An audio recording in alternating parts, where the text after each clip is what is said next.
నమస్తే అండి ఫ్రెండ్స్. ఇప్పుడు మన వీడియో అంటే మన వంటింట్లో మన వాళ్ళు ఏం చేస్తున్నారో చూద్దాం.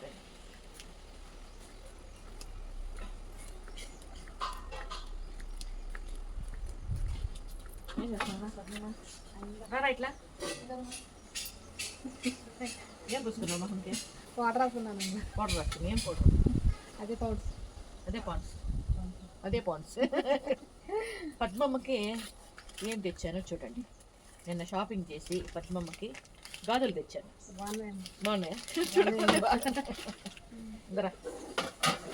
అంటే కలర్గా మ్యాచింగ్ వేసుకుంటుంది కదా అన్నట్లుగా ఈ విధంగా తెచ్చాను. ఒక్కొక్క గాజే వేసుకుంటుందండి ఎప్పుడు, దానికని ఈ విధంగా తెచ్చాను. వేసుకొని చూద్దాం పడుతుందో లేదా సైజు. పడుతుందా? సేమ్ సైజేనా? సేమ్ కొంచెం చిన్నది. సరిపోతుందా? బాగుందా? మొత్తం 4 కలర్లు. పద్మమ్మకి దీన్ని డస్ట్బిన్లో వేద్దాం. డస్ట్బిన్ ఎక్కడ చూపిస్తారా? డస్ట్బిన్ కూడా చూపించాలన్నా అంటే ఇవన్నీ నీట్గా ఉండాలి, డస్ట్బిన్ కూడా ఉండాలండి. అవునా కదా? చూడండి ఇదంతా ఎంత నీట్గా ఉందో. ఇదంతా నీట్గా ఉంటుందంటే ఈ చెత్త అంతా డస్ట్బిన్లో ఉంటుంది. కాబట్టి డస్ట్బిన్ కూడా చూపిస్తున్నా. అన్నిటికీ డిసిప్లైన్ ఉండాల.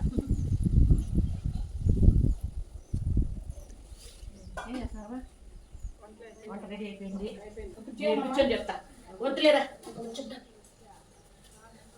ఫ్రెండ్స్, నేను నైటీలోనే ఎందుకున్నానంటే నాకు ఇంకా హెల్త్ కొంచెం అంతంత మాత్రమే ఉంది కాబట్టి ఈరోజు ఏం భోజనాలు వంటలు ఏమి అనేది చూద్దామా. వడియాలు,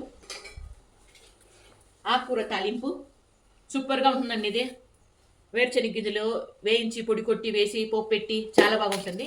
ఆకుకూర తాలింపు ఇదిగోండి ఈ విధంగా చాలా బాగుంటుంది. ఆకుకూర తాలింపు. అన్నం ఇంకో దాంట్లో కూడా ఉంటుంది, మీకు తెలుసు. అన్నం మెత్తగా ఉంటుంది. ఇదిగోండి ఈ విధంగా, మరి ఉదురుగా కాకుండా మరి మెత్తగా కాకుండా ఇంకో దాంట్లో కూడా చూపిస్తాను. ఇదైతే స్వీట్ రవ్వతో ఈ రకంగా స్వీట్ చేశారు ఇదనమాట. ఇది రసం. ఇదిగోండి ఇది రసము. రసం చూస్తుంటే ఇప్పుడు అన్నం వేసుకోవాలి అనిపిస్తుంది. ఇది మజ్జిగ. ఇది వంచారు.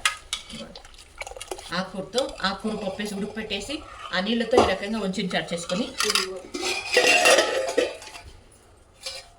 ఇది ఊరగాయ. ఇది ముద్ద. పొద్దునే ముద్ద చేసామండి ఈరోజు, దానికని ఎక్కువ ముద్ద లేదనమాట. ఇది అన్నం. చెప్పాను కదా రెండిట్లో అన్నం ఉంటుంది అన్నట్టుగా దీంట్లో కూడా అన్నం ఉంటుంది. ఇది ఈరోజు మన వంట. దీంతో పాటు మామిడికాయలు కోస్తున్నారు. మామిడికాయలు కూడా మామిడి పండ్లు కోస్తున్నారు. అది కూడా మన వాళ్ళు కొట్టిస్తాం.